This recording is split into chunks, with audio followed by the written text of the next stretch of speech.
before there was sky, before there was sea, before there was even time that could be counted, there was only emptiness.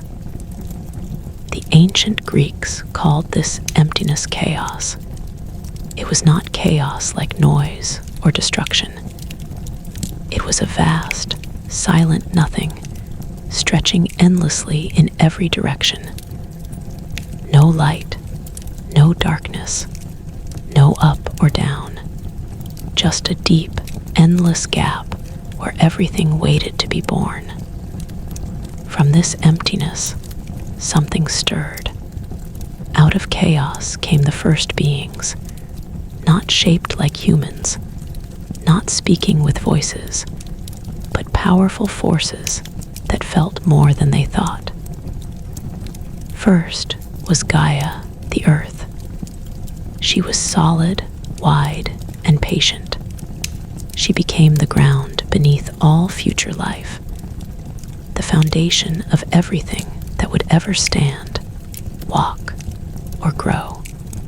With Gaia came Tartarus, the deep abyss beneath the earth, darker than night, a place so far below that even the gods would fear it. And then came Eros, the force of desire, attraction, and creation, the quiet power that pulled things together and made life possible. Gaia did not need anyone to shape her. She existed fully formed, and yet she was lonely. So from herself, she gave birth to Uranus, the sky. He stretched above her, vast and shining, covering her completely. When Uranus looked down at Gaia, and Gaia looked up at Uranus, the world began to feel alive. Together, Earth and sky created the first generation of divine beings, the Titans. There were 12 of them, massive and powerful, each ruling over a part of existence. Oceanus controlled the great river that circled the world. Hyperion ruled the light above. Coeus was the mind of heaven. Creus watched over constellations. Apetus carried the weight of mortality. And Cronus, the youngest, clever and dangerous, carried ambition in his heart. The Titan sisters were just as powerful. Rhea, the motherly one. Themis, the keeper of order and justice. Mnemosyne, memory itself. Phoebe, wisdom and prophecy. Tethys, the nurturing waters. And Theia, the shining one. But not all of Gaia's children were welcomed. She also gave birth to the Cyclopes, giant beings with a single eye burning in the center of their foreheads, masters of thunder and fire. And then came the Hecaton chairs, terrifying giants with 100 hands and 50 heads, so powerful that even the earth trembled when they moved. Uranus looked upon these children and felt fear. He did not see beauty or strength. He saw threats. And so, instead of letting them walk beneath the sky, he pushed them deep into Gaia's body, trapping them inside the earth itself. Gaia felt unbearable pain. Imagine the earth groaning, mountains forming from agony, earthquakes born from sorrow. Gaia loved all her children, even the frightening ones. Trapped and suffering, they cried out from within her, and Gaia's pain slowly turned into rage. She decided that Uranus must fall. Quietly, she approached her Titan sons and asked for help. One by one, they turned away, afraid of their father's power.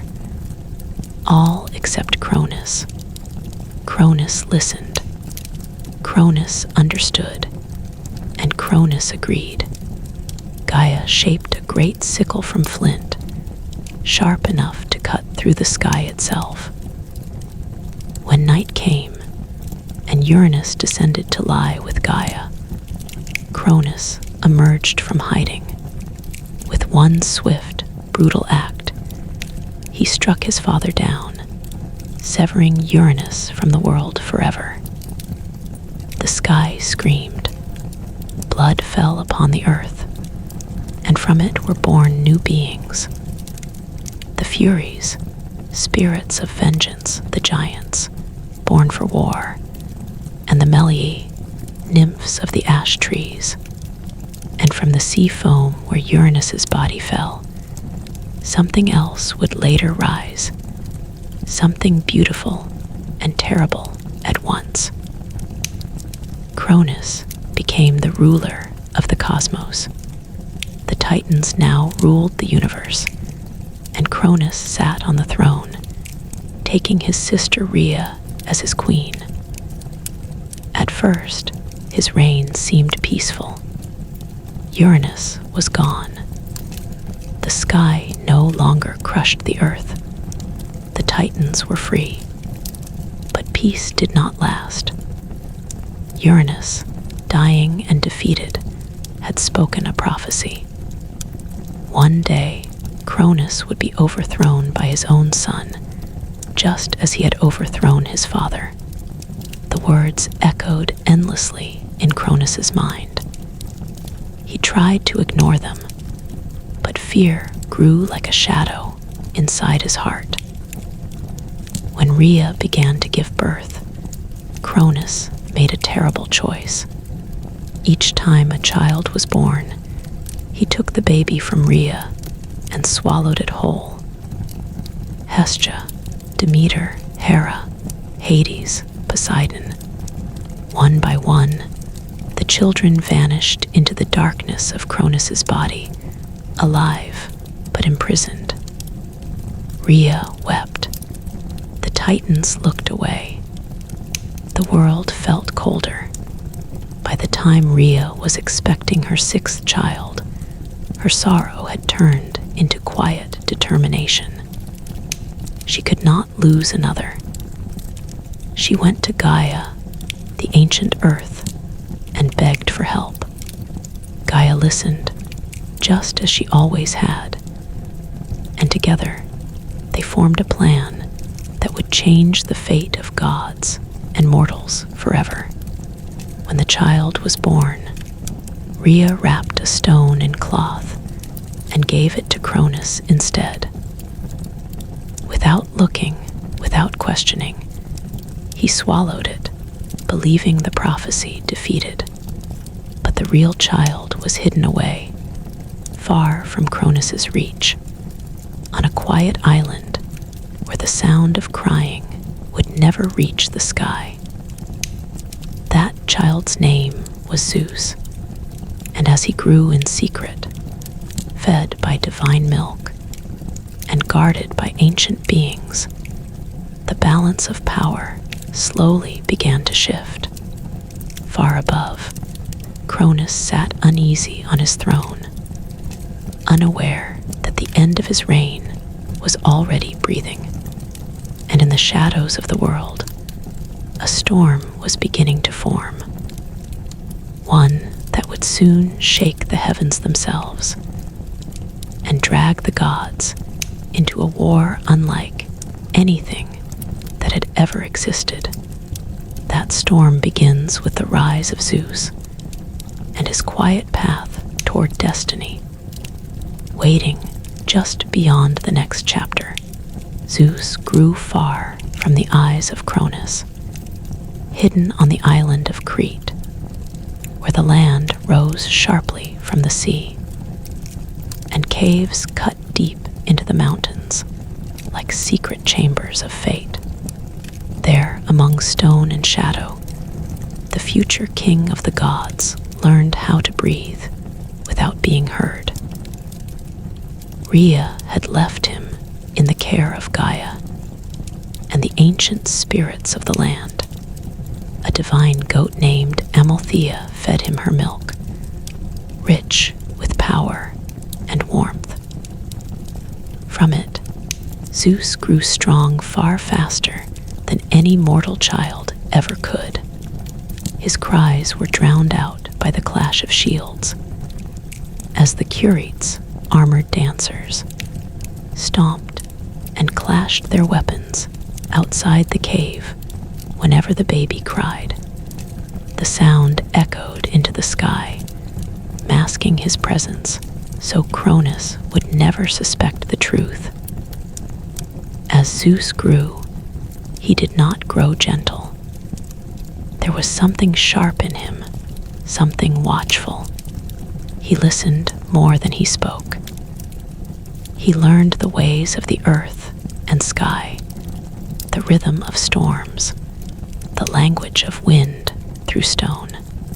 He watched lightning split the clouds and felt something inside him answer back, as if the storm recognized him.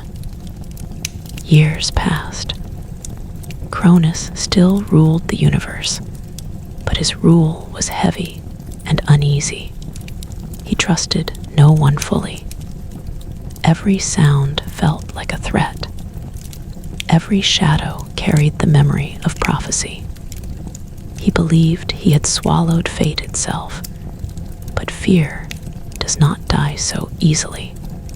When Zeus reached adulthood, Gaia came to him quietly, like the earth shifting beneath unseen roots.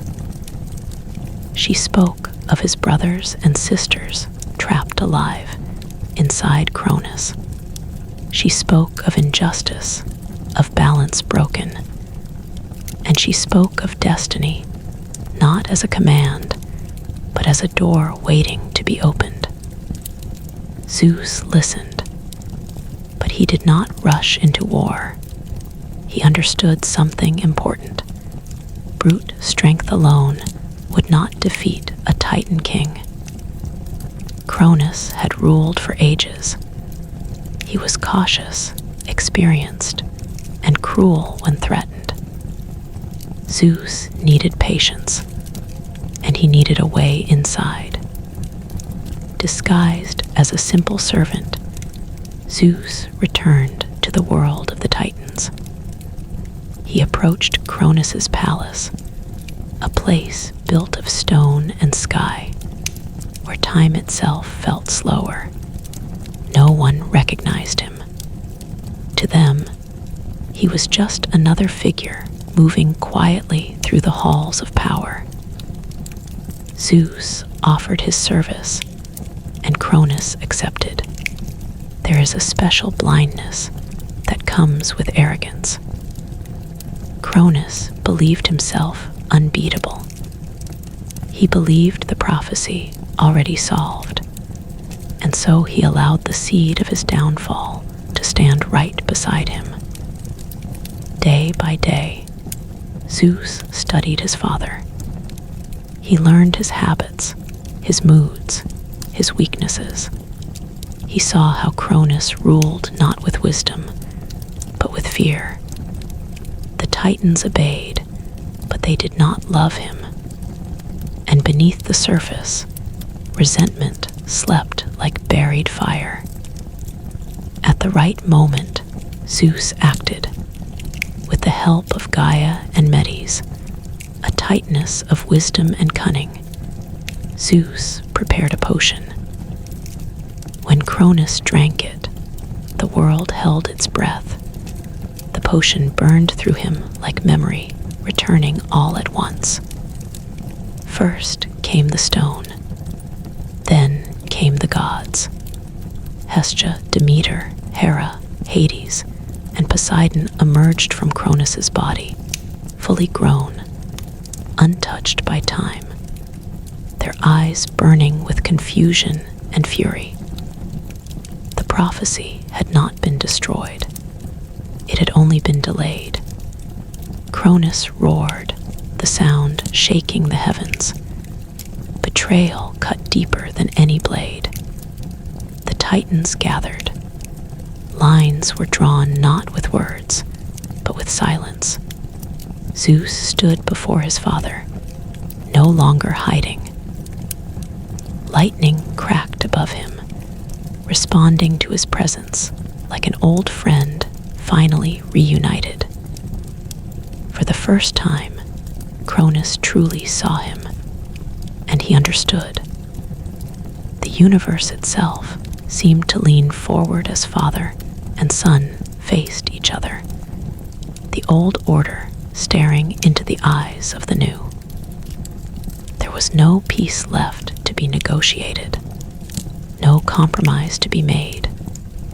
War was coming.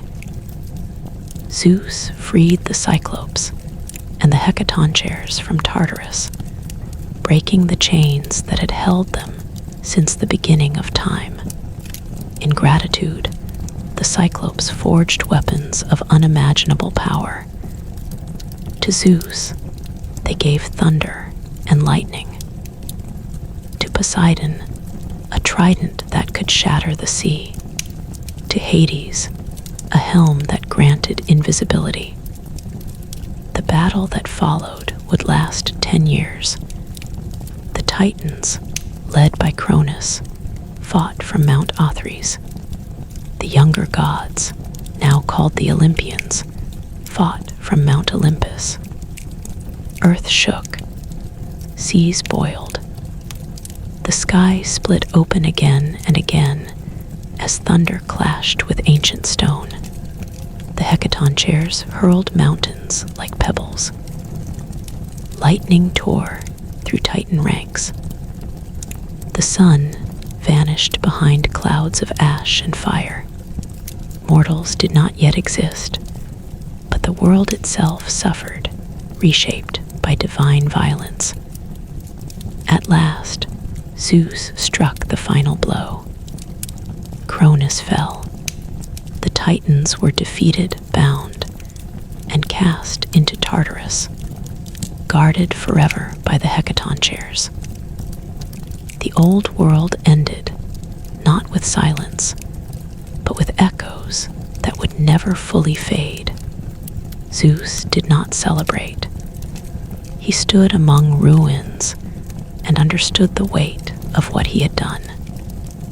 He had overthrown his father, just as prophesied.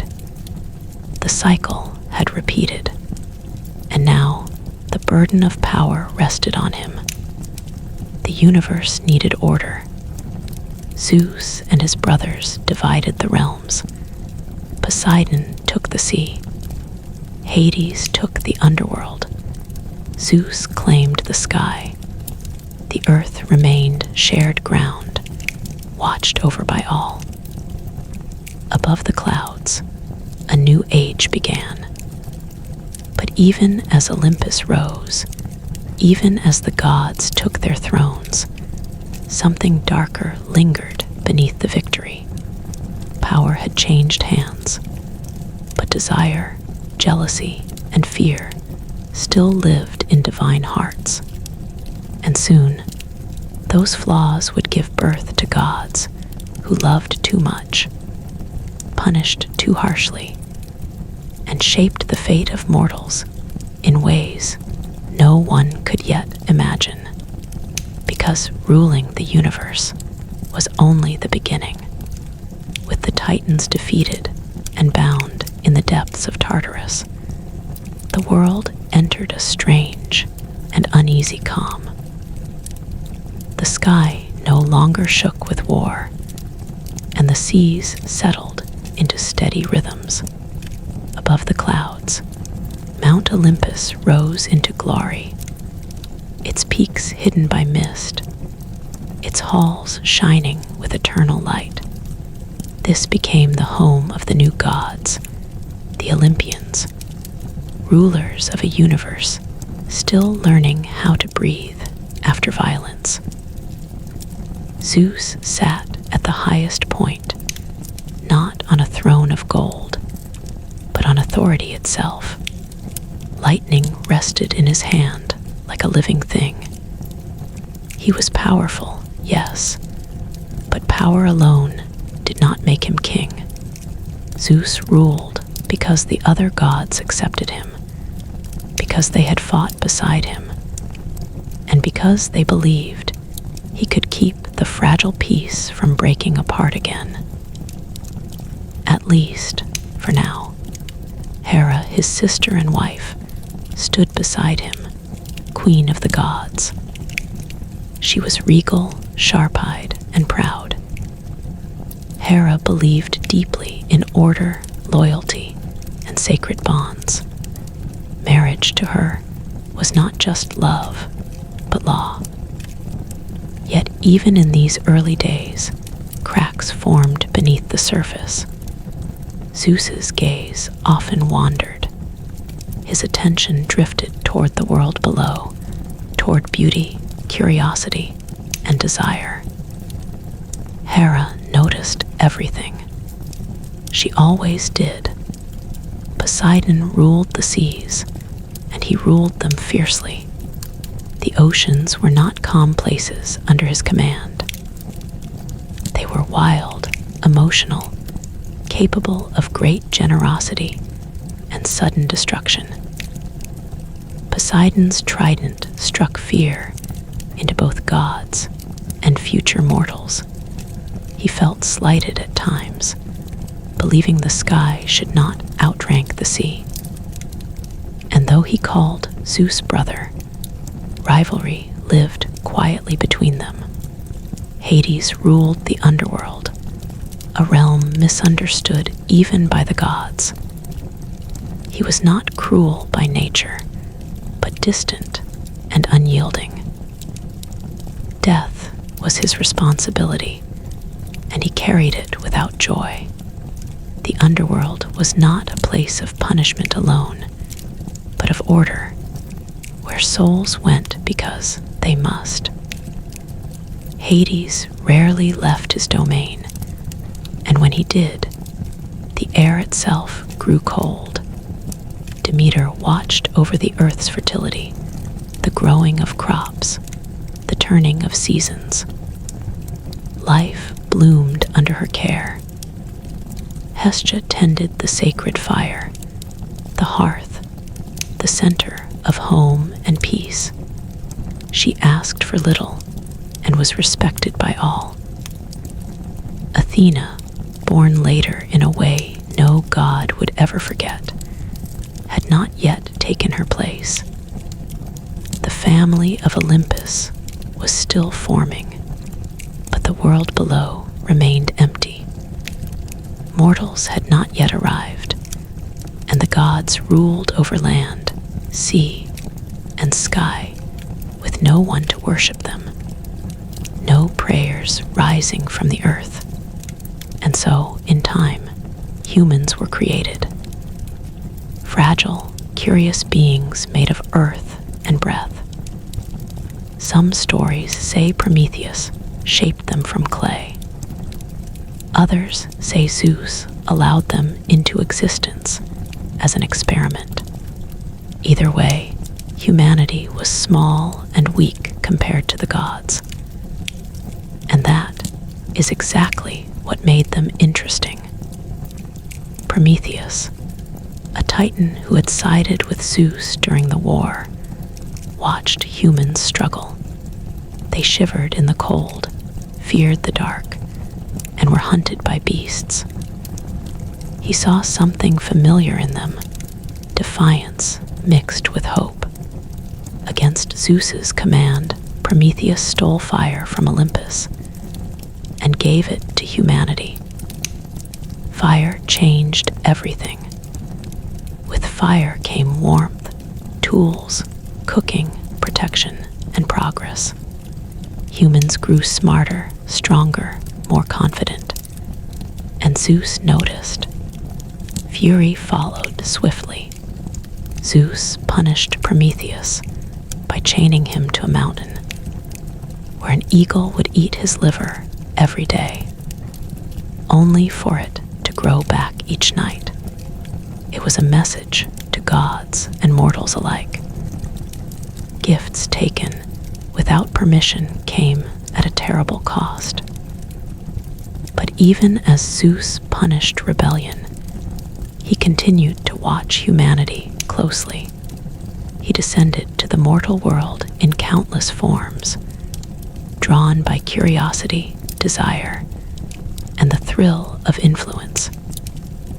He became storms, animals, strangers, kings. From these encounters came heroes, demigods born of God and mortal. Hera watched, silently at first. Her anger did not fall on Zeus. It fell on those he loved. Mortal women suffered her jealousy. Children born of Zeus faced trials meant to break them. Hera's pain hardened into vengeance, and Olympus felt less like a family and more like a court filled with unspoken resentment. Athena arrived in a moment of shock and wonder. Zeus, struck by unbearable pain, split his own head open, and from it sprang Athena, fully grown, armored, and shouting a battle cry. She was wisdom born from power, strategy born from chaos. Zeus admired her deeply. Hera felt replaced. Apollo and Artemis followed, twins of light and shadow, music and the hunt. Ares, god of war, brought violence and bloodlust. Aphrodite, born from sea foam and ancient forces older than Zeus himself, brought desire that bent even gods to her will. Olympus became crowded. Every god carried strengths, but also flaws. Pride, jealousy, hunger for control. And as they played their games above, the mortal world below felt every move like ripples from unseen hands. Floods came when gods argued. Plagues followed insults. Love bloomed and died at divine whim. Humans prayed, not knowing if their prayers would bring mercy or disaster. Zeus watched it all, struggling to balance justice and desire, control and freedom. He had defeated the Titans, but he could not defeat himself. And deep beneath the earth, in Tartarus, the defeated Titans listened.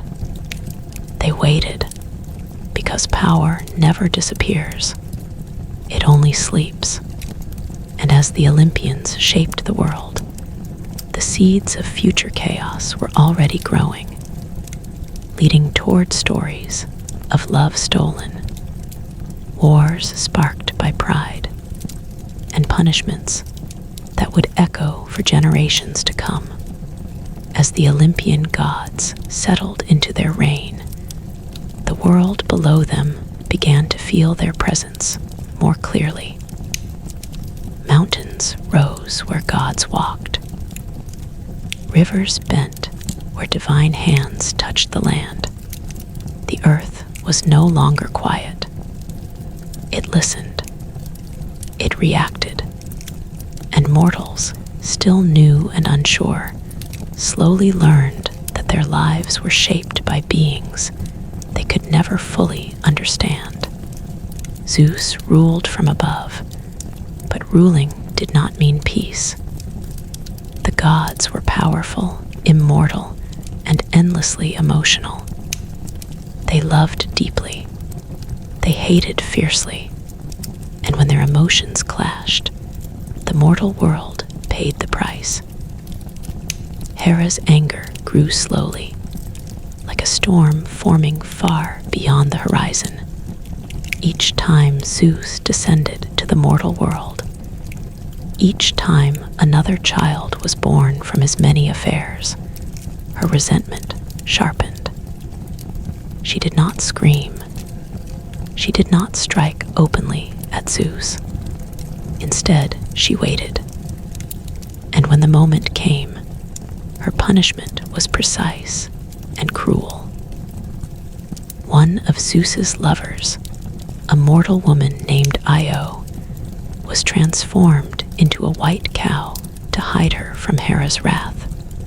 Hera saw through the lie instantly.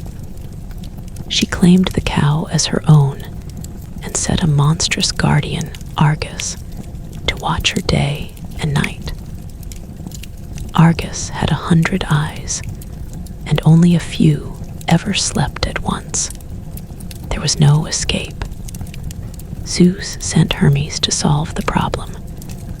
With music and clever words, Hermes lulled all of Argus's eyes into sleep, then struck him down.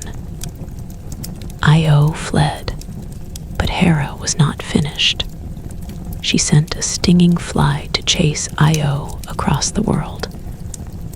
Wherever Io ran, pain followed.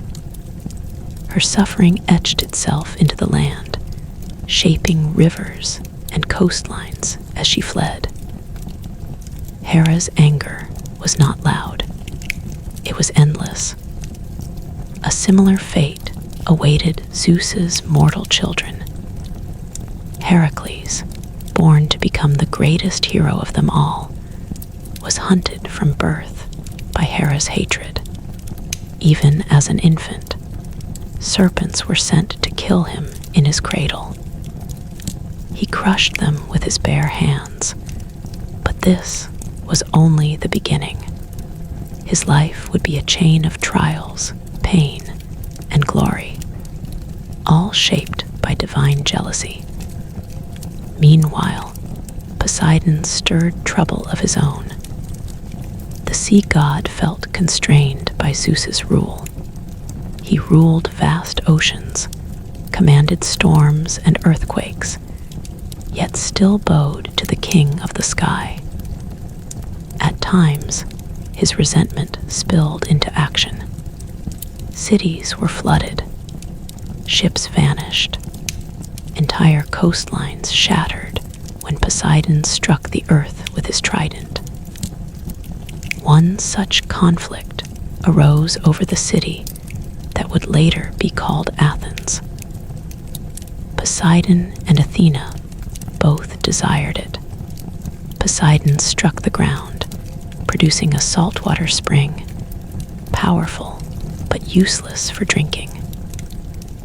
Athena planted an olive tree, offering food, oil, and wood. The people chose Athena.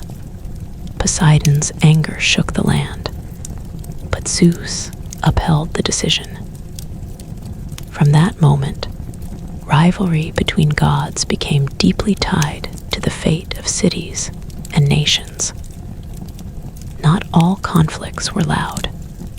In the underworld, Hades ruled silently, faithfully, and alone. He watched souls arrive endlessly, guided by Hermes, judged, and sent to their eternal resting places.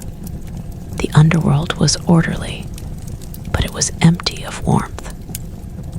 Hades did his duty, but desire found him too. When he saw Persephone, daughter of Demeter, something awakened in him. With Zeus's quiet permission, Hades rose from the depths and took Persephone to the underworld as his queen. The earth felt Demeter's scream. Grief consumed her. Demeter withdrew her blessings from the land. Crops failed. Fields turned to dust. Hunger spread across the mortal world. Humans prayed, but the earth did not answer. Zeus watched as balance began to collapse. Mortals could not survive without Demeter's care. A compromise was reached. Persephone would spend part of the year in the underworld and part on the earth. When she returned to Demeter, the world bloomed. When she descended again, winter fell. Thus, the seasons were born, not from nature alone, but from loss, love, and negotiation among gods. This pattern repeated endlessly.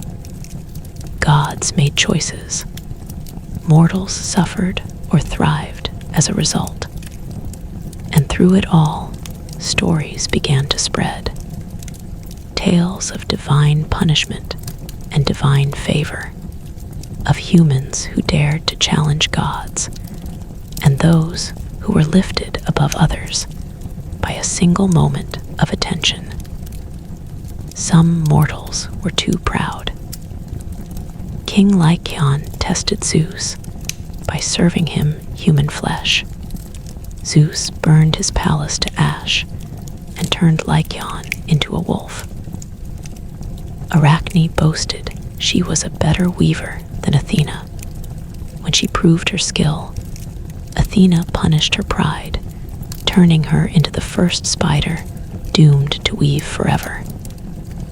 The message was clear. Respect the gods. Fear them. Never forget who holds power.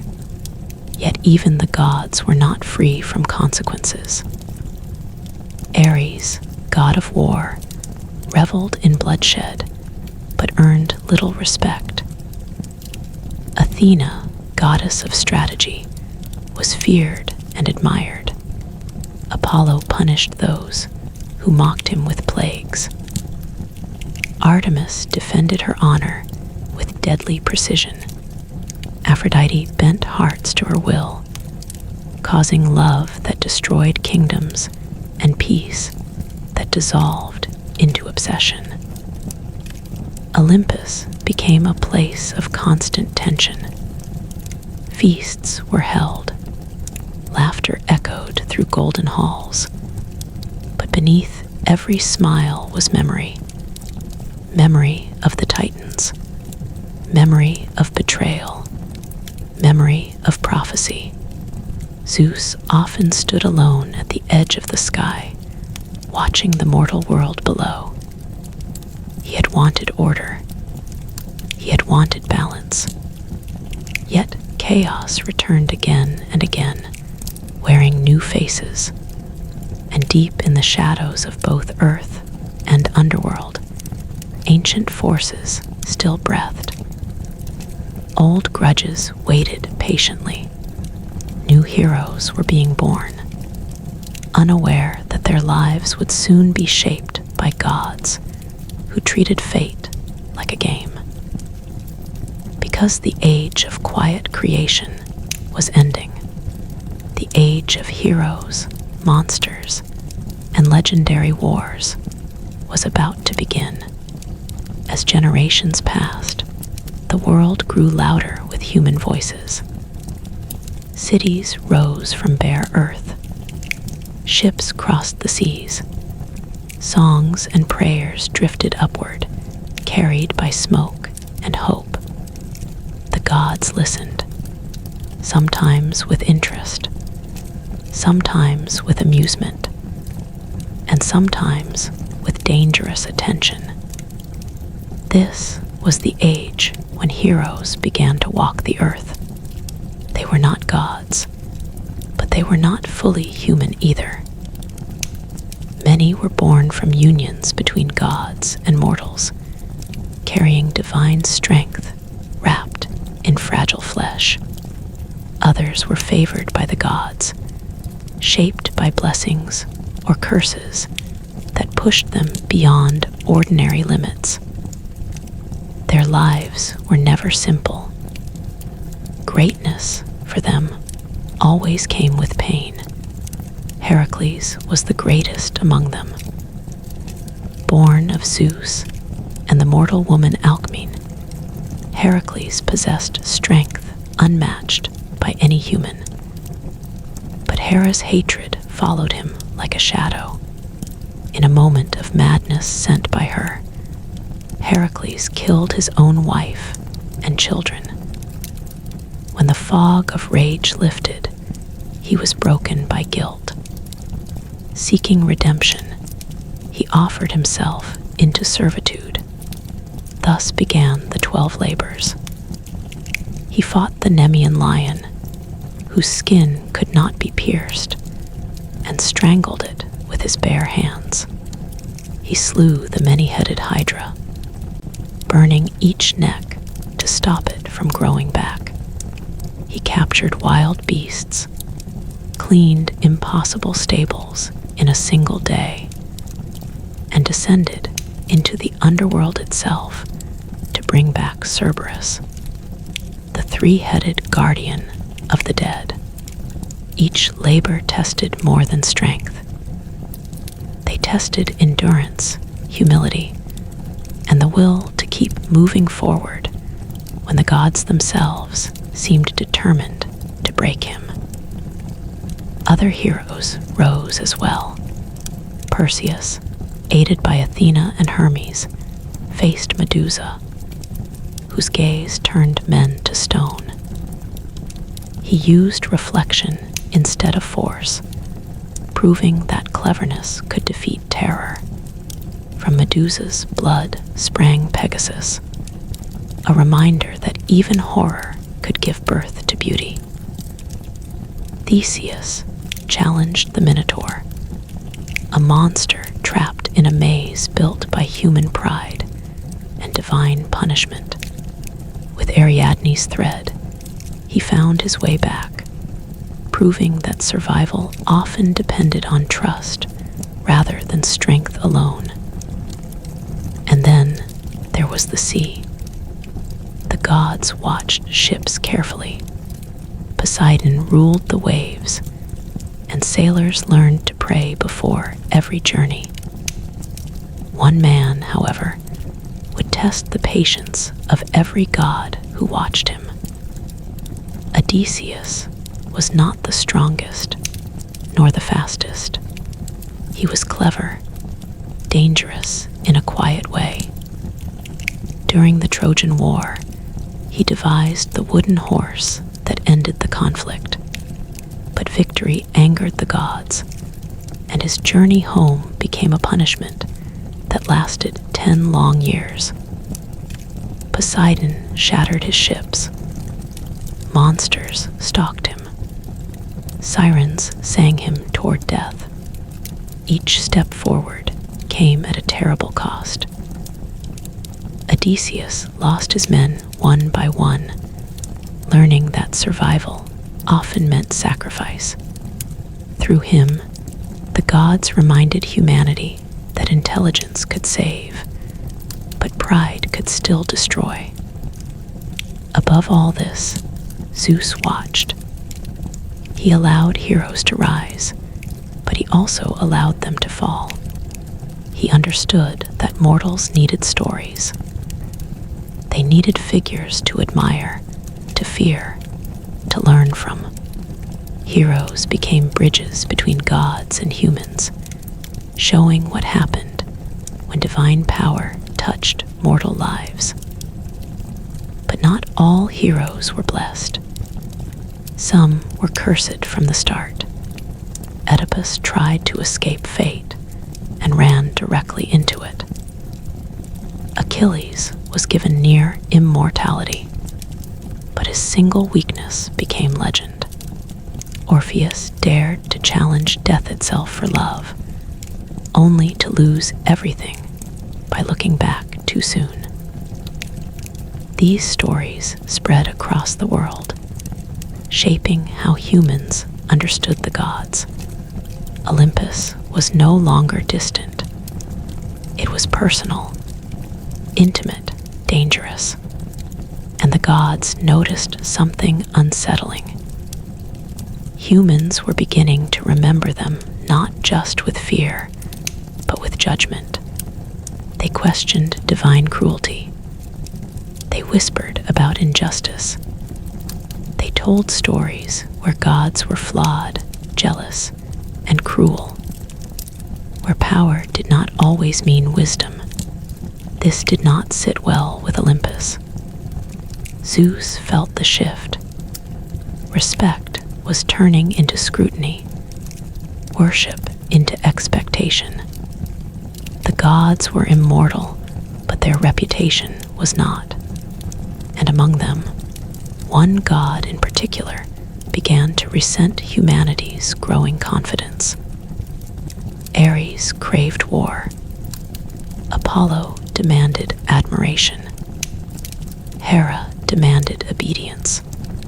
And Athena, watching carefully, saw that the next great conflicts would not come from monsters or heroes.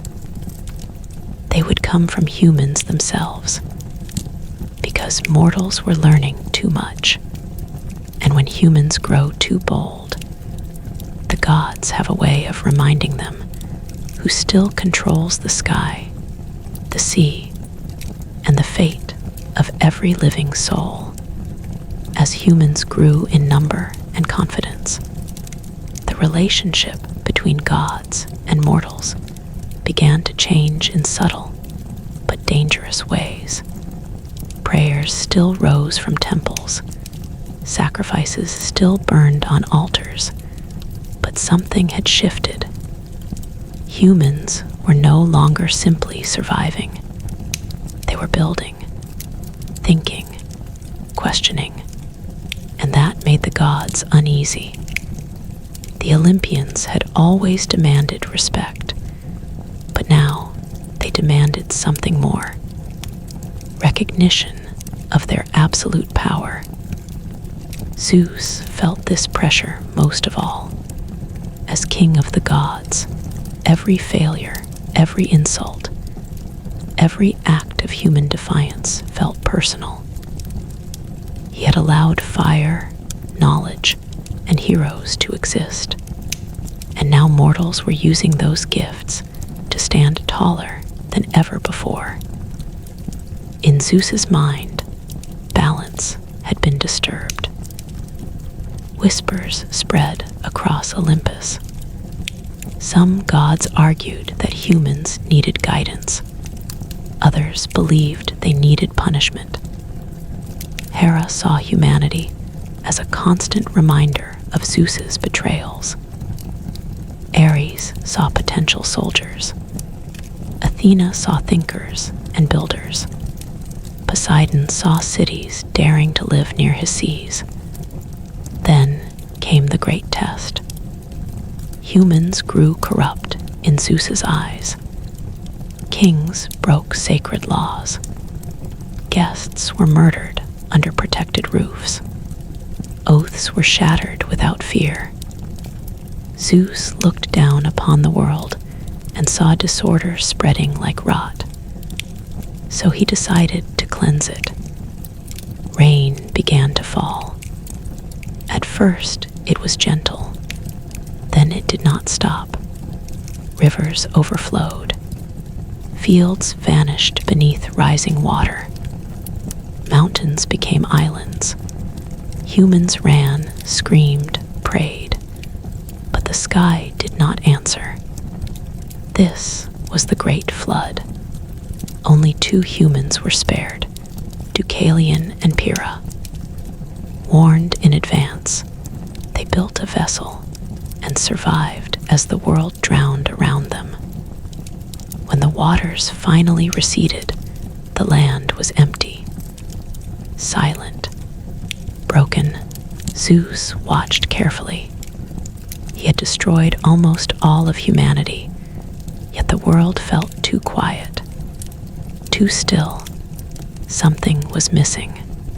When Deucalion and Hera asked how to restore mankind, the gods gave a strange answer. They were told to throw the bones of their mother behind them. Understanding the riddle, they cast stones from the earth. From those stones rose new humans. Humanity was reborn, but the lesson was clear. The gods could erase everything, yet even destruction could not bring complete control. Soon after, another conflict rose, this time between gods themselves. Apollo, god of light, music, and prophecy, stood proud among the Olympians. He was admired, feared, and worshipped. But pride always carries danger. When a mortal named Marsyas challenged Apollo to to a musical contest. The god accepted. Apollo won, but he punished Marsyas brutally, flaying him alive for daring to compete with a god. The message spread quickly. Do not challenge Olympus. Athena, wiser and colder, chose her punishments carefully. She favored discipline, intelligence, and restraint. Yet even she could be unforgiving. When Medusa was violated in Athena's temple, the goddess punished the mortal rather than the god responsible. Medusa became a monster, her gaze deadly, her beauty turned into terror. The gods were not fair. They were powerful. Poseidon, too, left scars across the world. When cities failed to honor him properly, he unleashed earthquakes and floods. He punished mortals who boasted of sailing skill by destroying their ships. The sea, under his rule, became a test of humility. And yet, even among the gods, fear existed. A prophecy once again surfaced, echoing old memories.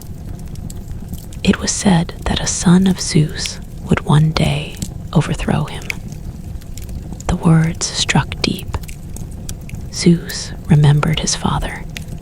He remembered the cycle. Determined not to repeat history, Zeus acted quickly. When he learned that Medes, the goddess of wisdom, was pregnant with his child, he swallowed her whole. He believed this would stop the prophecy. Instead, wisdom took root inside him. Time later, Athena would emerge, proving that fate could bend but never fully break. This act hardened Zeus. He became more controlling, more watchful. The sky itself seemed heavier under his rule. Storms grew harsher. Punishments grew faster. Yet, Olympus did not stand united. Hera's resentment deepened. Poseidon's pride remained wounded. Hades grew increasingly distant. Even lesser gods whispered of Zeus's growing cruelty. And among mortals, resentment quietly grew. They still prayed. They still sacrificed. But they also told stories of suffering. Stories where gods punished without reason. Stories where justice was unclear and mercy rare. These stories mattered because belief gives power, and when belief changes, power shifts. Zeus sensed it like distant thunder. The age of simple worship was ending. A more complex world was forming, one where gods would be questioned not only by mortals, but by each other. And as cracks formed in divine unity, one truth became impossible to ignore. The greatest threats to Olympus would no longer come from monsters or titans. They would come from within. As the gods began to turn inward, watching one another with suspicion, the world entered a tense and fragile era. Olympus still stood tall, glowing above the clouds, but unity was fading. Power remained, yet trust did not. Every god carried old grudges, and every silence at the divine feasts felt heavier than words. Zeus sensed rebellion long before it showed its face. Poseidon, ruler of the seas, had never fully accepted his place beneath the sky god. Hera, bound to Zeus by marriage, but wounded by endless betrayal, felt humiliated rather than honored as queen. Athena, though loyal, watched everything carefully, measuring strength and strategy in silence. Even Apollo and Artemis noticed the growing tension. The first challenge came quietly. Poseidon and Hera, joined by Athena and a few others, conspired against Zeus. They believed his rule had become too harsh, too unpredictable. The king of the gods, they whispered, was becoming a tyrant. They did not seek destruction. They sought control. One night, while Zeus slept, they struck. Chains forged by gods were wrapped around him, binding even his immense power. For a moment, the universe seemed to hold its breath. The sky did not thunder. The seas grew still. Olympus stood frozen in shock. The unthinkable had happened. Zeus, ruler of the cosmos, was imprisoned by his own kin. But power rarely falls so easily. Thetis, a sea nymph who knew both loyalty and fear, freed Briareus, one of the 100-handed giants Zeus had once saved from Tartarus. Briareus climbed Olympus, each step shaking the mountain. With his many hands, he shattered the chains and stood beside Zeus like a living wall of stone. The rebellion ended instantly. The gods who had betrayed Zeus faced consequences. Poseidon and Apollo were stripped of their divine privileges for a time and forced to serve a mortal king, building walls and learning humility. Athena spared harsher punishment, retreated further into wisdom and distance. Hera suffered no physical punishment, but the bond between her and Zeus grew colder than ever. From that moment on, Zeus ruled with clarity sharpened by betrayal. Olympus returned to order, but it was an order built on fear rather than unity. Below, the mortal world continued to suffer and thrive under divine influence. Wars erupted not only from human ambition, but from godly rivalry. Nowhere was this clearer than in the greatest human conflict of all, the Trojan War. It began with something small, a wedding, a golden apple, a choice. Eris, goddess of discord, was not invited to the wedding of Peleus and Thetis. Insulted, she cast a golden apple among the guests, inscribed with the words, "To the fairest." Hera, Athena, and Aphrodite each claimed it. Unable to decide, Zeus refused to judge, knowing no choice would be without consequence.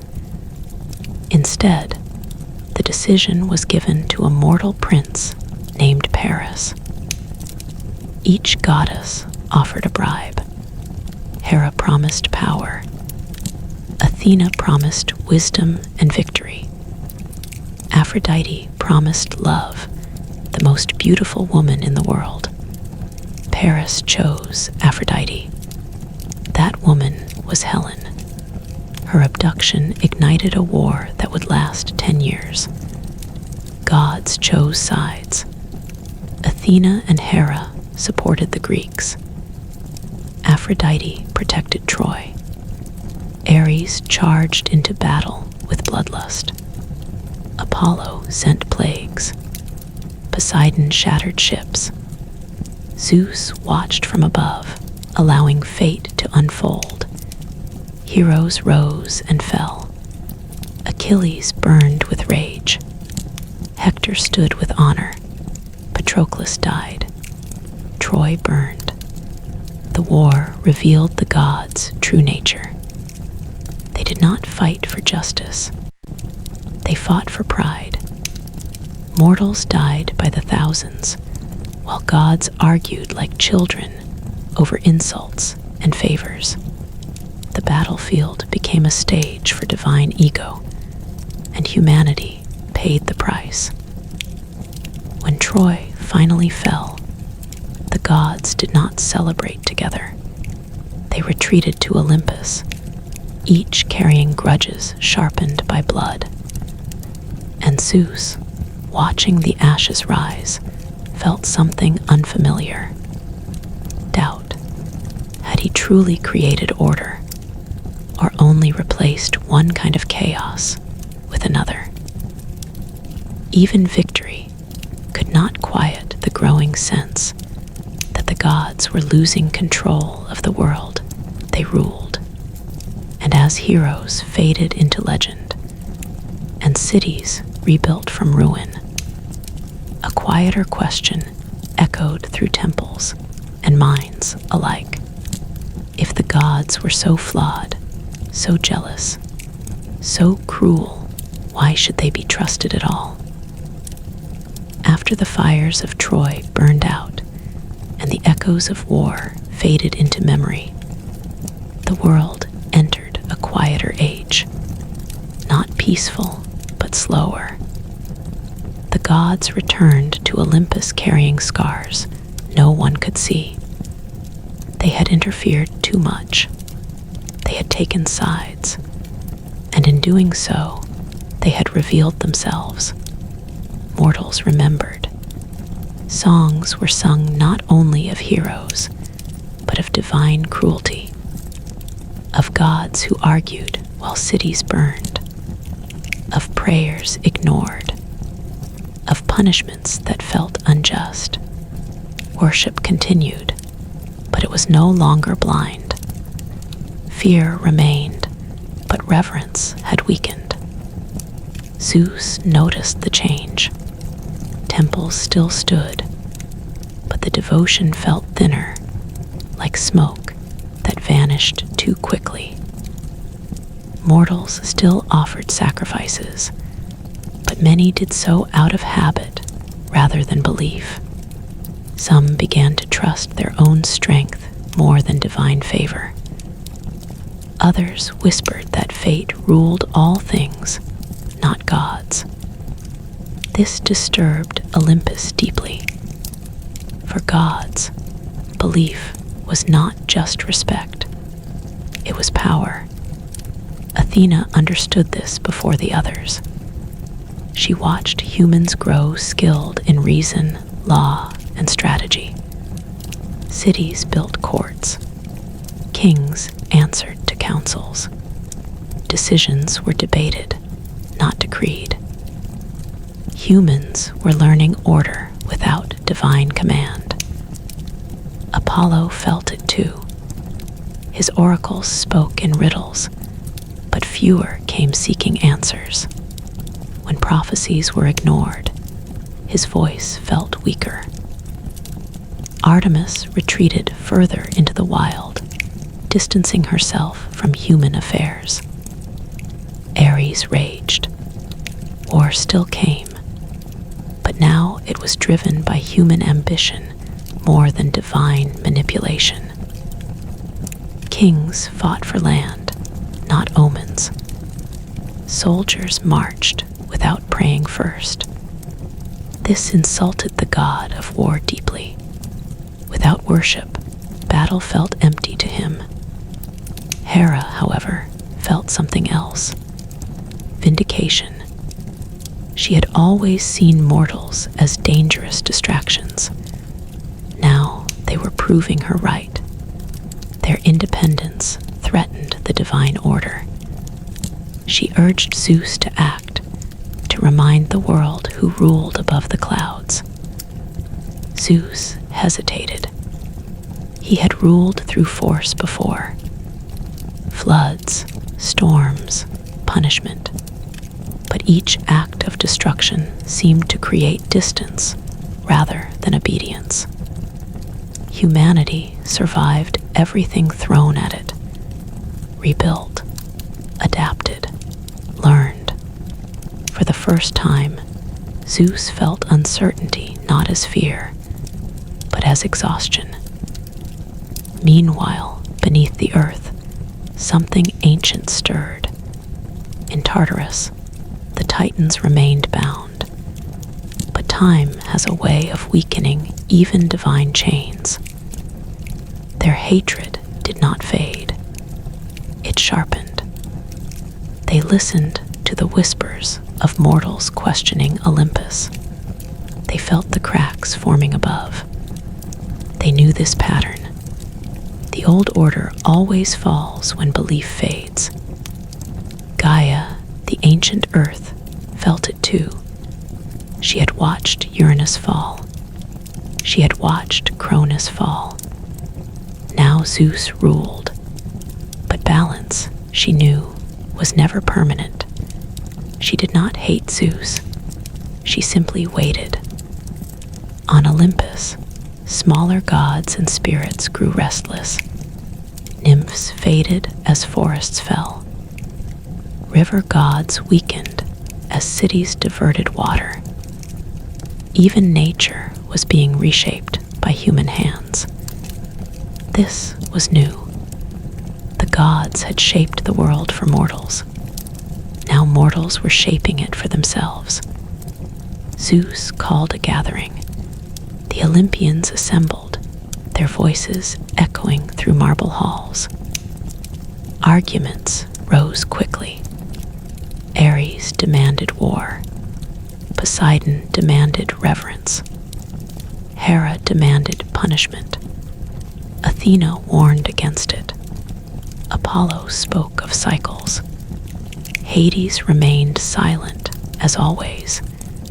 In the end, nothing was decided. The gods could not agree on how to rule a world that no longer feared them as it once had. Below, philosophers questioned divine morality. Poets reimagined the gods as symbols rather than masters. Heroes were no longer born from gods. They were born from human struggle. Olympus was still powerful, but it was no longer absolute. Zeus stood alone again at the edge of the sky, watching cities glow at night, fires lit without prayer, ships sailing without omens. Lightning rested in his hand, heavy. He could destroy it all, but he did not, because somewhere deep within him, Zeus understood a truth no god wanted to face. The world no longer needed constant divine control, and gods who cling too tightly to power often create the very downfall they fear. As belief transformed, so too would the role of the gods themselves, and the final chapters of Olympus would not be written in thunder or blood, but in silence, memory, and myth. As centuries passed, the gods began to feel something they had never truly faced before. Distance. Not physical distance, but emotional, spiritual, something quieter and more unsettling. Mortals still spoke their names, but now those names lived more in stories than in fear. The gods were becoming memory, and memory is softer than worship. Zeus noticed that storms no longer felt personal. Once, a bolt of lightning was a message, a warning, a reminder of authority. Now storms were explained, measured, expected. Mortals no longer fell to their knees at every thunderclap. Some simply closed their doors and waited it out. This wounded the king of the gods more than open rebellion ever could. Poseidon felt it as well. Sailors still respected the sea, but they no longer believed every wave carried his mood. Ships were built stronger. Navigation improved. Storms were survived without sacrifice. The ocean obeyed laws mortals could understand, and that knowledge slowly pushed the god aside. Apollo's temples grew quieter. Oracles still spoke, but fewer listened. When prophecies failed or were misunderstood, humans blamed interpretation rather than divine will. Music and poetry lived on, but now they belonged to mortals, not gods. Athena watched this transformation with a strange calm. She had always favored wisdom over dominance. In human thinkers, she saw her legacy continuing without needing her direct command.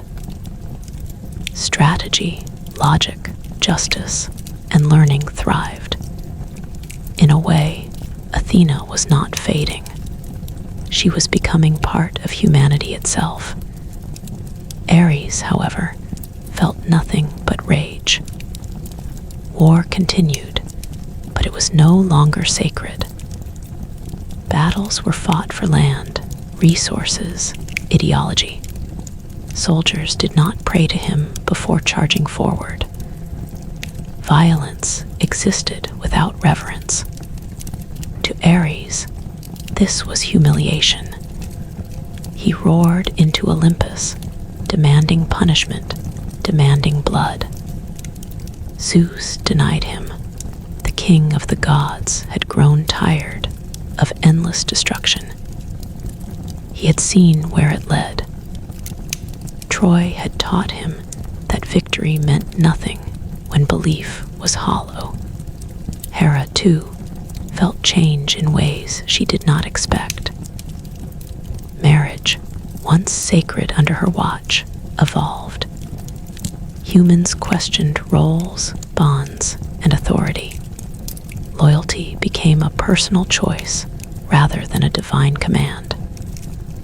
Hera felt her influence slipping, not through rebellion, but through quiet independence. Hades remained unchanged.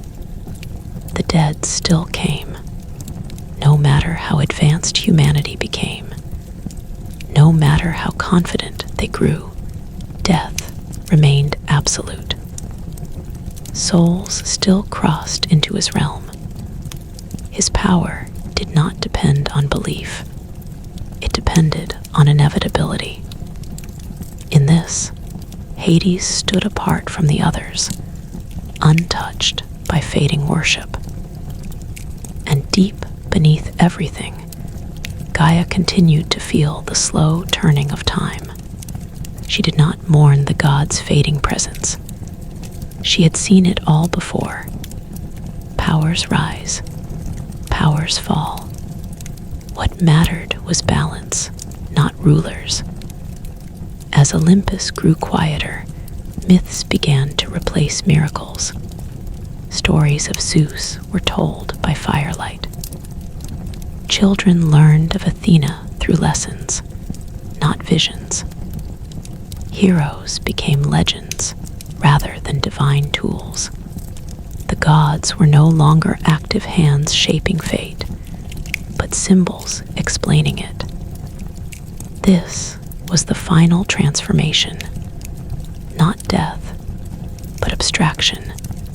Zeus understood this one evening as he watched the world below without intervening. A city burned, not because of divine anger, but because of human greed. A flood came, not as punishment, but as nature reclaiming space. And still, humanity endured. He realized something profound. The gods had taught humans too well. They had given them fire, reason, courage, and memory. And now, humans no longer needed constant divine guidance. They carried the gods within their stories, values, and fears. Olympus did not fall in battle. It faded. One by one, the gods withdrew, not in defeat, but in acceptance. Their forms became less solid, their voices quieter. Their presence shifted from the sky to the mind.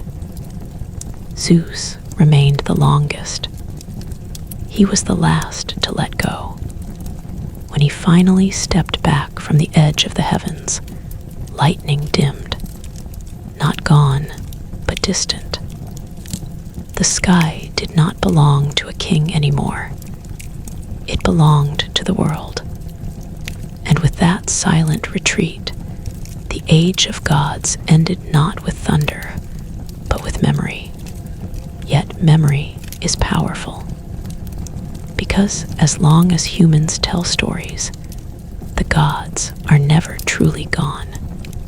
They wait in language, in metaphor, in the quiet understanding that once, long ago, people looked at the sky and saw faces looking back, and somewhere between history and imagination, Olympus still exists, unchanged, untouched, and forever watching, long after the gods withdrew from the daily noise of the world. Their presence lingered in quieter ways, not as thunder that split the sky, not as storms sent in anger, but as shadows behind thoughts, choices, and stories humans told themselves when they searched for meaning. The world moved on. Empires rose and fell. Kings ruled and vanished. New beliefs took shape, offering different answers to old questions. Temples to the Olympians cracked and crumbled, their stones reused, their statues buried beneath time. Yet the gods did not disappear. They simply changed form. Zeus no longer hurled lightning to remind mortals of his power. Instead, he lived on as the idea of authority itself. Every ruler who claimed divine right, every judge who believed justice came from above, carried an echo of the sky god. Power, command, and the fear of rebellion still followed his shadow. Hera survived in every story of loyalty tested, of marriage strained by betrayal, of devotion demanding sacrifice. She became less a goddess and more a warning, a symbol of love hardened by pain and pride. Poseidon lived on in the sea's unpredictability. Sailors still feared the ocean, even without naming him. Storms still rose without mercy. Waves still swallowed ships without reason. Whether or not his name was spoken, the sea remained a force that demanded respect. Hades never faded. The underworld changed names, shapes, and meanings, but death remained. The quiet certainty that all lives end, that every soul must cross a final boundary, kept his presence intact. He was never loved, never worshipped loudly, but always acknowledged. Athena endured through knowledge. In schools, courts, libraries, and strategies of war and peace, her spirit thrived. She did not need prayers. Every act of reason was an offering. Every choice guided by wisdom carried her influence forward. Apollo became art itself. Music, poetry, light, and the desire to understand truth reflected him. Even as prophecy lost its sacred grip, creativity replaced it. Humans no longer waited for divine answers. They searched within themselves. Ares became the raw face of violence, not honored, not glorified, but recognized as something dangerous and destructive. War no longer needed a god to exist, and perhaps that was his greatest defeat. Aphrodite never vanished. Love, desire, obsession, beauty, these forces remained eternal. Every heart broken, every passion ignited, every choice made for love rather than reason carried her quiet smile. The gods had not been destroyed. They had been absorbed. Myth replaced miracle. Story replaced command. Humans no longer needed gods to explain lightning or seasons, but they still needed stories to explain themselves. Fear, love, pride, jealousy, hope, all of it lived inside the old myths.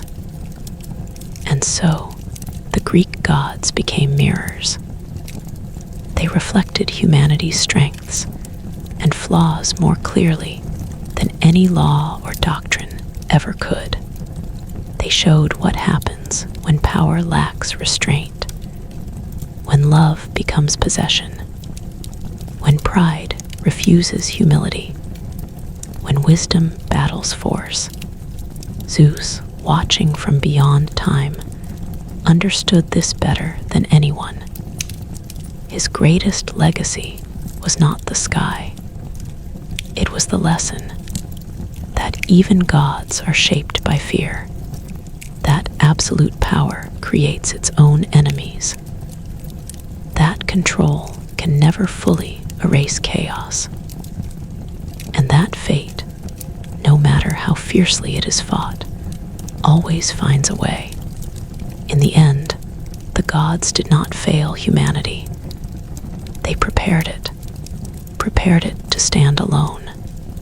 And as long as humans look back, reading old myths, telling old stories, searching ancient names for modern meaning, the Olympians still breathe, not above the clouds, but inside the human mind. Not rulers, not masters, but eternal reminders of who we once believed controlled the world, and who we eventually became without them, even after the gods became stories rather than rulers. Their journey did not end. In many ways, it was only beginning. As Greek cities faded and new powers rose, the gods crossed borders without moving at all. The Romans did not destroy the Olympians. They renamed them.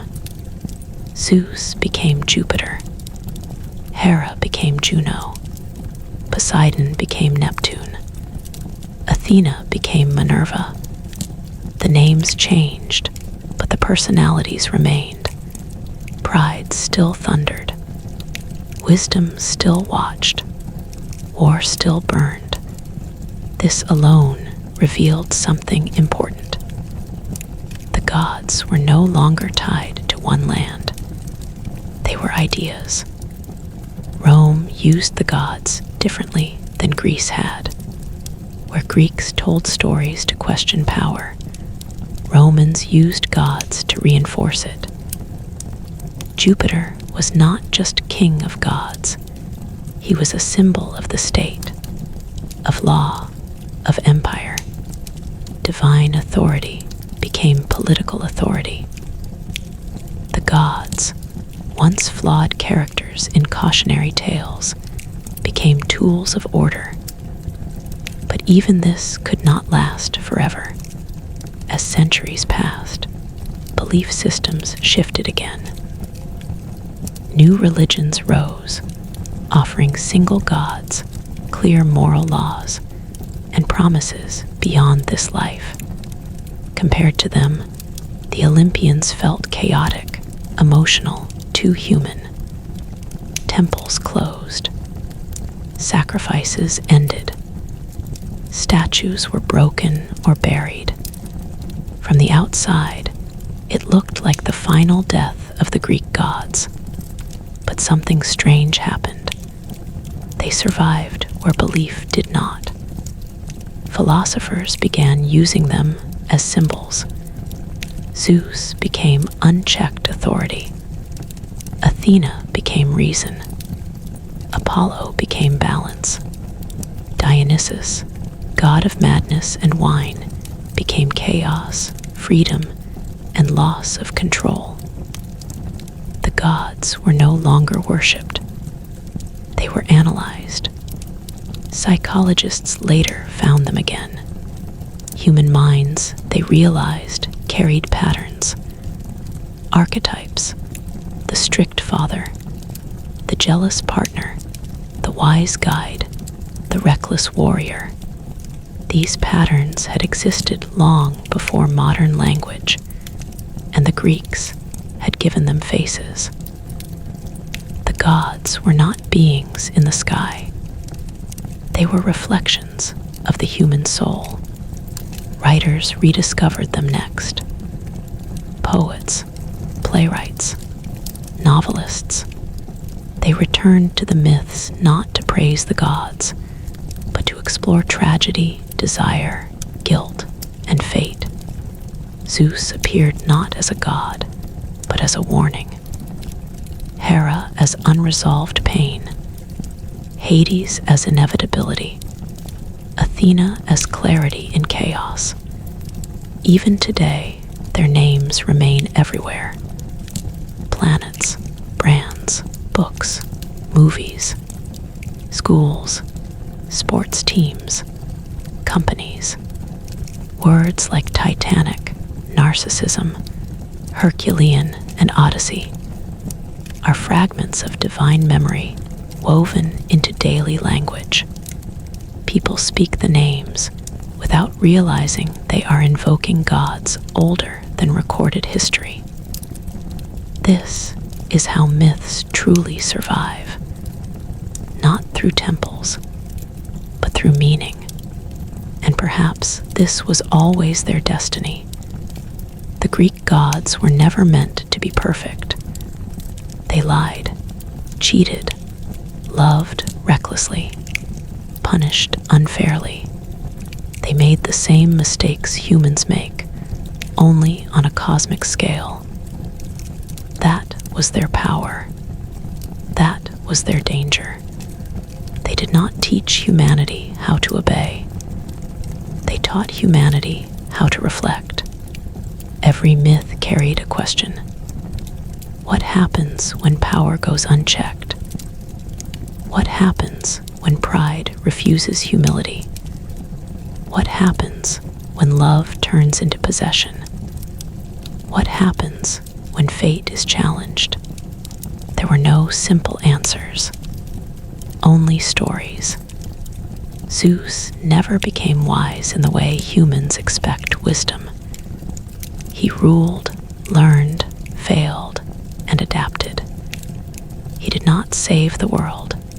He did not perfect it. He passed it on. And that may have been his greatest act. Because the Greek gods were never meant to last forever as rulers. They were meant to guide humanity through its early understanding of itself. To give shape to fear, hope, desire, and doubt before humans had the language to explain those things on their own. When humanity no longer needed them as gods, they remained as teachers, silent ones, watching from the edges of memory. And so the story of the Greek gods does not end with thunder fading or temples collapsing. It continues every time a person struggles with power, love, jealousy, destiny, or choice. every time someone looks at the sky and wonders who controls it. Every time someone challenges fate and pays the price. The gods are not gone. They have simply stepped aside, and the world they once ruled now belongs fully to those who learned from their rise, their rule, and their fall. When the gods stepped aside, the world did not become empty. It became louder with human thought. Questions once answered by myth now demanded reason. Lightning no longer meant Zeus was angry. The seasons no longer meant Demeter was grieving. And yet, even as explanations changed, the emotional truth behind the myths remained. Humans still feared storms. They still mourned loss. They still loved, envied, fought, and hoped. The Greek gods had named these forces long before science or philosophy could explain them. And that naming mattered more than belief ever did. In ancient Greece, myths were never just stories for children. They were ways to survive uncertainty. When crops failed, Demeter gave grief a reason. When war came, Ares explained its madness. When love shattered lives, Aphrodite gave it a face. The gods made chaos understandable, even when it was cruel. As centuries passed, thinkers like Plato and Aristotle began to question the literal truth of the gods. They did not deny the myths completely. Instead, they reshaped them. Gods became symbols of higher ideas. Zeus became cosmic order. Athena became rational thought. Apollo became harmony. Dionysus became the loss of control that reason could not tame. Myth and philosophy walked side by side. This balance was fragile. When new religions spread across the Mediterranean, they brought certainty where Greek myth had offered ambiguity. One God, one truth, one moral path. Compared to this clarity, Olympus felt messy and unreliable. The gods argued too much, loved too recklessly, punished too harshly. People turned away, but something unexpected happened. The myths did not vanish with belief. They sank deeper. In medieval times, scholars preserved Greek texts not as sacred truth, but as knowledge. The stories survived in manuscripts, hidden in monasteries, copied quietly by hands that no longer worshipped the gods they wrote about. During the Renaissance, the gods returned to light. Artists painted Zeus, Aphrodite, and Athena not as rulers, but as beauty, power, and intellect. Sculptors carved divine bodies not to inspire worship, but admiration. Writers retold the myths to explore desire, ambition, and tragedy. The gods became human again, not in weakness, but in relevance. Zeus was no longer a being who threw lightning. He became a warning about unchecked authority.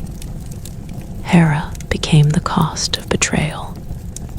Athena became disciplined thought. Hades became the dignity of death. These stories felt ancient, yet familiar, because humanity had not changed as much as it believed. Even in modern times, the gods adapted. In psychology, myth returned as archetype. Zeus as the dominating father, Athena as the rational mind, Ares as uncontrolled aggression, Aphrodite as desire. The gods were not external forces, they were internal ones. This was a powerful shift. It meant humans no longer feared the gods above them. They recognized the gods within them. And that recognition was uncomfortable because it meant responsibility could no longer be blamed on Olympus. Cruelty was no longer Hera's fault. War was no longer Ares' command. Desire was no longer Aphrodite's curse. These were human choices. The gods had once carried the burden of explanation. Now that burden belonged to humanity. And still, the myths endured. Children learned them as stories. Writers used them as structure. Filmmakers reshaped them for modern eyes. Heroes became superheroes. Monsters became metaphors. Olympus became a setting rather than a truth. Yet beneath every retelling, the same emotions lived. Fear of power, fear of loss, fear of fate, hope that wisdom could overcome force, hope that love could survive suffering. The Greek gods had failed to control the world, but they succeeded in explaining it, perhaps better than anything that came after.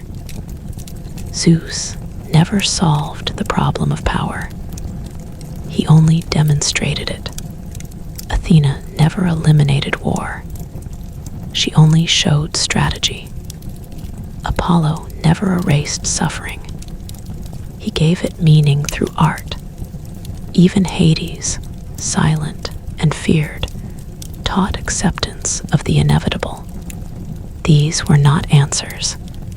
They were tools, and tools are meant to be used, not worshipped.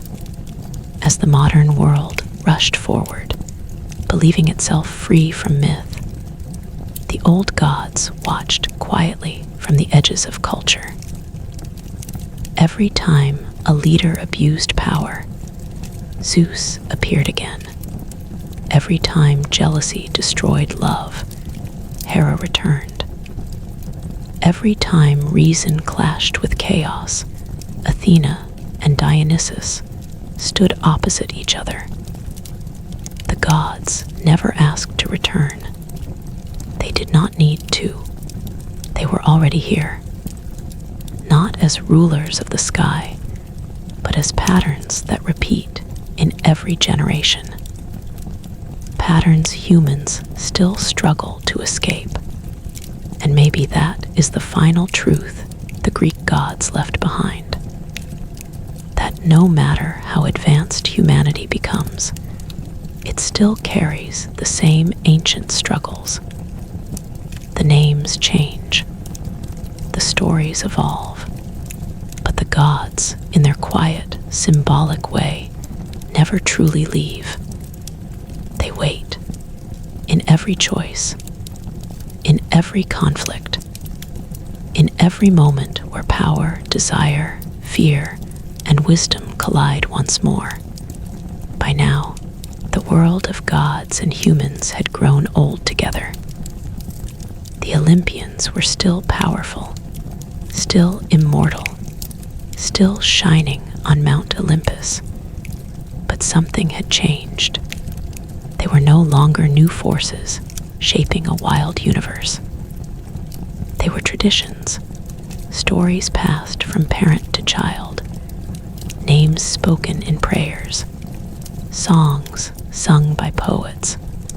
The age of creation and great wars was fading, and the age of influence, memory, and meaning had begun. Zeus still ruled the sky. Thunder still answered his moods. Storm clouds still gathered when he was angry, but Zeus had learned restraint. Long ago, his lightning bolts decided the fate of gods and titans. Now, he used them more carefully. He watched over laws, oaths, hospitality, and justice. When a king ruled unfairly, when a guest was harmed, when an oath was broken, Zeus was said to be watching. His power was no longer only in destruction, but in order. Hera, too, had changed. Her jealousy had once burned like fire, punishing lovers and children of Zeus. Over time, she became something steadier.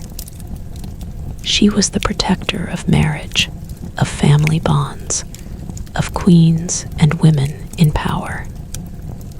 She watched over households, not with kindness alone, but with strength.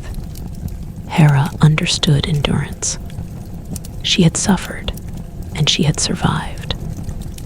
That made her powerful in a quieter way. Poseidon still ruled the seas, and sailors still feared him. A calm sea meant Poseidon was pleased.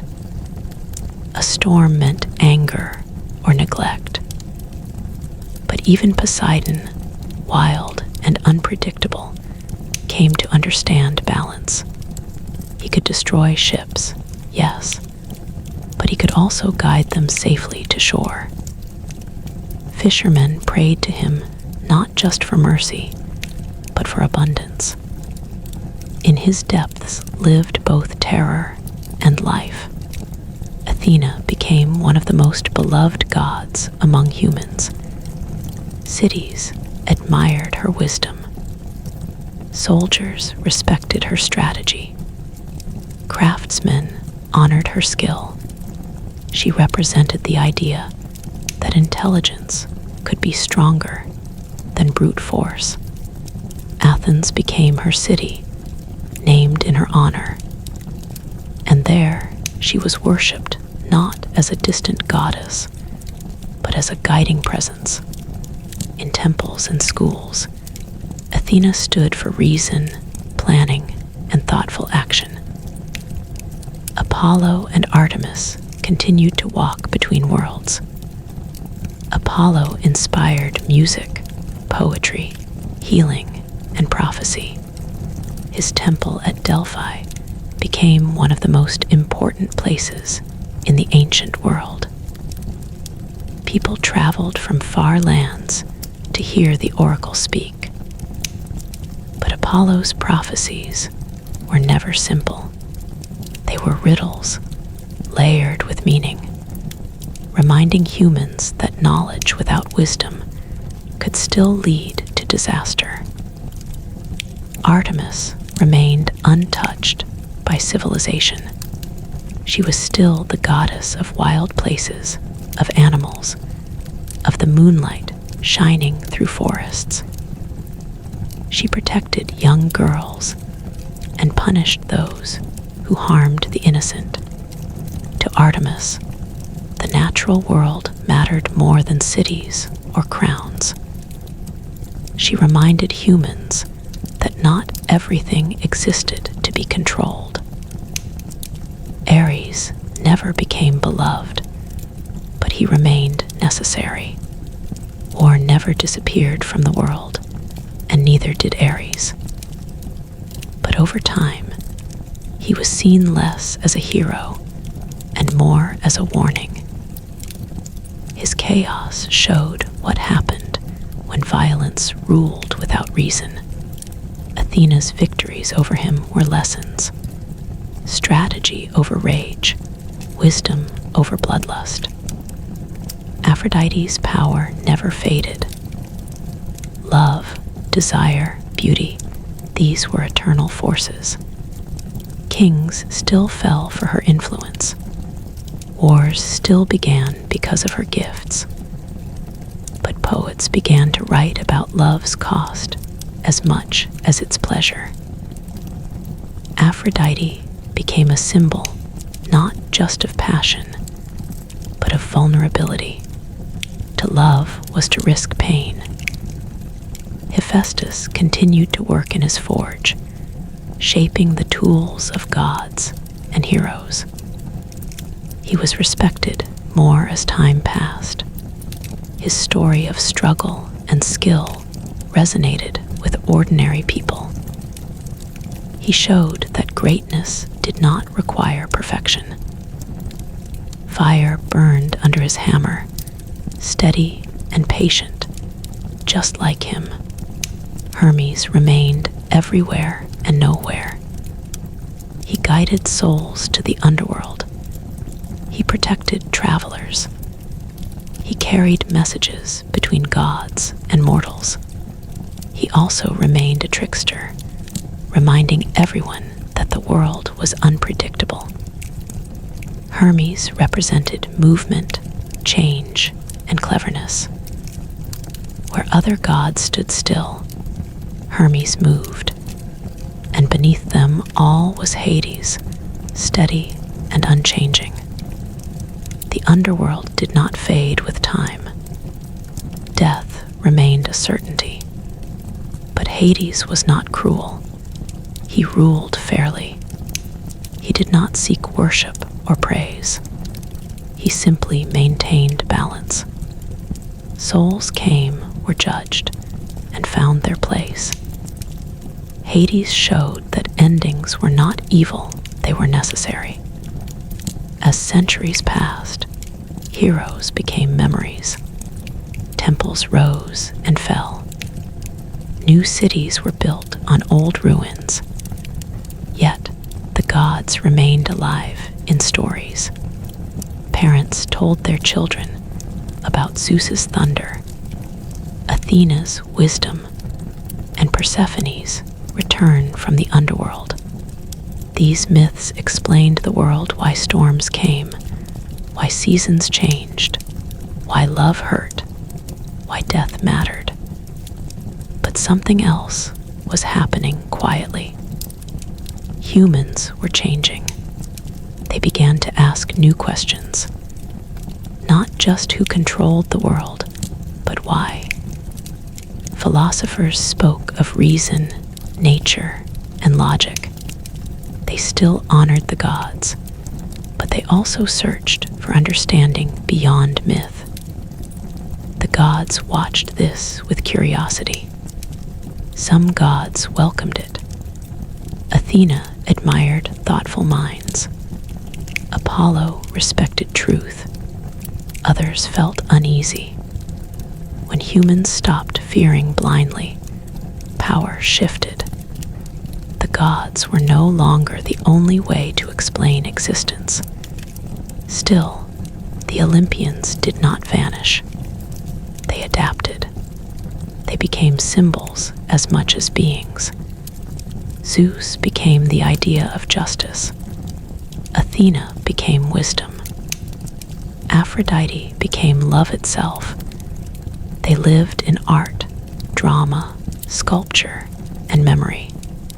And far above, on Mount Olympus, the gods still gathered.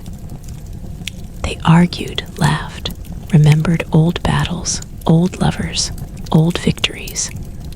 They looked down at the human world and saw something familiar and strange. Mortals still struggled, still loved, still fought, still hoped. The age of gods ruling openly had passed. The age of gods living through stories had begun. But the story was not finished yet, because even as belief changed, the legacy of the Greek gods spread far beyond Greece, into empires, languages, and cultures that would carry their names into the future. And in the next part, we will follow how these gods crossed borders, shaped civilizations, and refused to be forgotten. As centuries moved forward, the land of Greece was no longer the center of the world it once had been. empires rose, borders shifted, and new rulers claimed power over old cities. But even as armies marched and flags changed, the Greek gods did not disappear. Instead, they traveled, quietly, steadily. They crossed borders, languages, and beliefs, carrying their stories into new civilizations that reshaped them without erasing them. When the Romans came, they did not destroy the Greek gods. They adopted them. Zeus became Jupiter, still the king of the sky. Hera became Juno, protector of marriage and state. Poseidon became Neptune, ruler of seas and storms. Athena became Minerva, goddess of wisdom and strategy. The names changed, the accents shifted, but the essence remained. Rome did not see Greek myths as foreign. They saw them as powerful. Roman generals prayed to Greek-born gods before battle. Roman poets rewrote ancient myths in Latin. Sculptors carved statues inspired by Greek originals, copying the calm faces, the perfect proportions, the sense of divine presence. Temples rose again, familiar yet new, standing in Roman cities far from Mount Olympus. But the gods changed subtly in Roman hands. Jupiter became more political, tied to law and empire. Mars, once Ares, was no longer just chaos and bloodshed. He became a symbol of discipline, honor, and Rome's military strength. Venus, born from Aphrodite, became the mother of the Roman people through the hero Aeneas. Love was no longer just desire. It became destiny. Through Rome, the Greek gods spread across Europe, into Gaul, Britain, North Africa, and the Near East. Farmers prayed to them. Soldiers invoked them. Artists shaped them. Even people who did not fully believe still knew their names.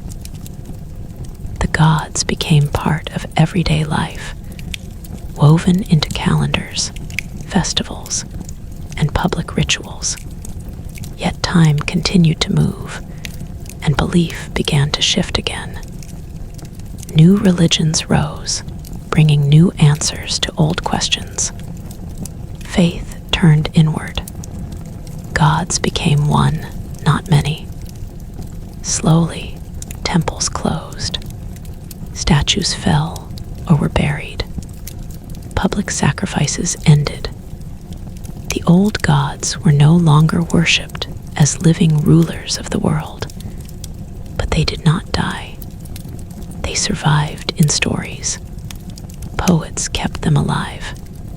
Homer, Hesiod, later Virgil, and Ovid, their words became vessels carrying the gods through time.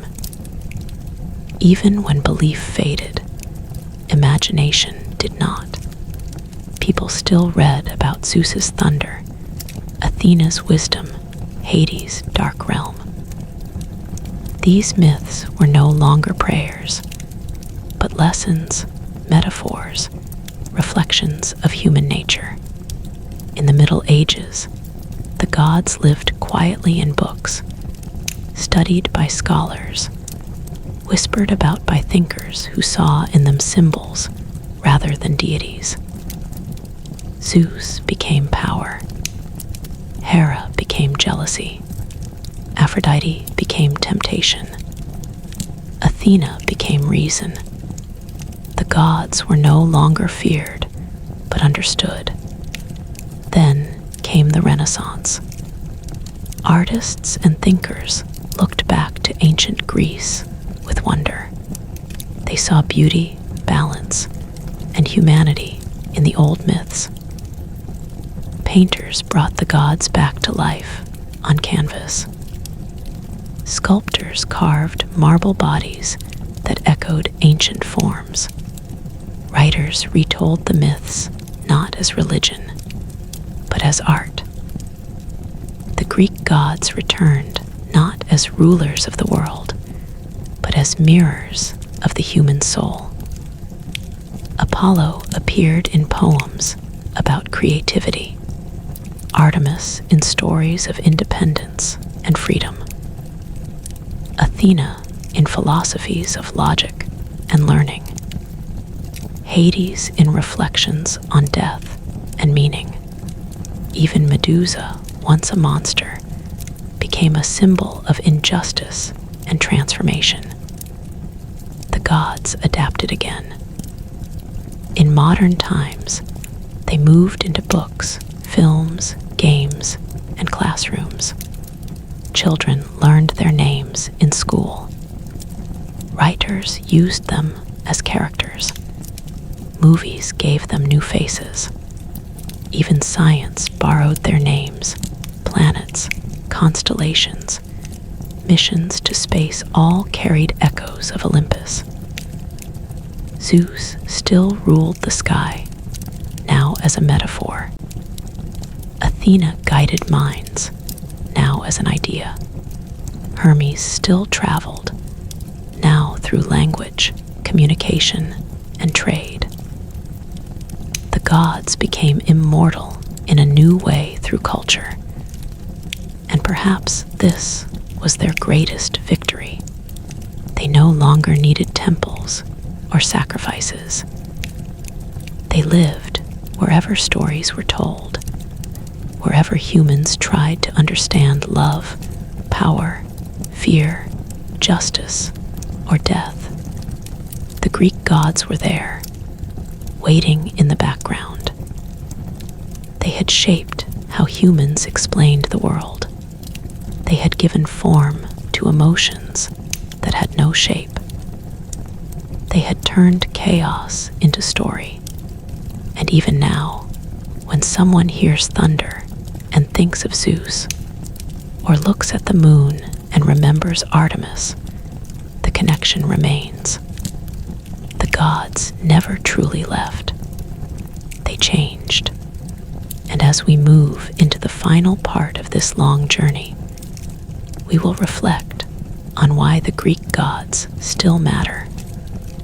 Why, after thousands of years, they continue to speak to us, and what they reveal about being human. The Greek gods began as explanations for a world that felt vast, dangerous, and mysterious. Thunder needed a voice, so Zeus spoke. The sea needed a temper, so Poseidon ruled it. Love needed a face, so Aphrodite rose from the foam. Death needed order, so Hades waited below. These gods were never distant. They were human in their emotions, flawed in their choices, powerful yet uncertain. And that is why they lasted. Unlike perfect, silent forces, the Greek gods argued, loved, failed, and learned. They made mistakes that cost lives. They punished too harshly. They acted out of jealousy, pride, and desire. But they also protected, guided, inspired, and forgave. In their stories, humans saw reflections of themselves, larger than life, yet familiar. The myths were never just about gods. They were about fear of the unknown, hope in chaos, and meaning in suffering. When a storm destroyed crops, it wasn't random, it was a god's anger. When winter came, it wasn't endless, it was Persephone's absence. When a hero failed, it wasn't pointless, it was a lesson about pride, patience, or fate. Even today, those lessons remain. The Greek gods teach that power without wisdom leads to ruin. Zeus learned this through rebellion and loss. Ares showed that violence alone brings emptiness. Athena proved that intelligence and restraint win lasting victories. These are not ancient ideas. They are timeless.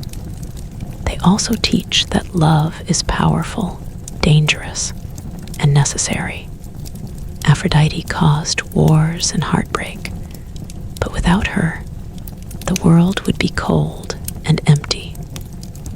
Hera showed that loyalty can be painful, but it gives strength. Even Hades, often feared, showed that love could exist in darkness, quietly and patiently. The gods teach that fate exists, but choice matters. Mortals could not escape destiny, but how they faced it defined them. Achilles chose glory over long life. Odysseus chose perseverance over surrender. These stories remind us that while we cannot control everything, we can control who we become. And perhaps most importantly, the Greek gods teach that humanity is not weak because it is flawed. It is strong because it feels deeply. As belief faded, the gods did not vanish because they were never only gods. They were stories shaped by human hands and human hearts. As long as humans tell stories, the gods survive. They survive in the names of planets circling the sun, in words like panic, born from Pan, in narcissism, from Narcissus, in Herculean, from Heracles. Language itself carries their memory. They survive in art, in classrooms, in late-night documentaries, in whispered myths passed from one curious mind to another. Every time someone hears about Olympus for the first time, the gods awaken again.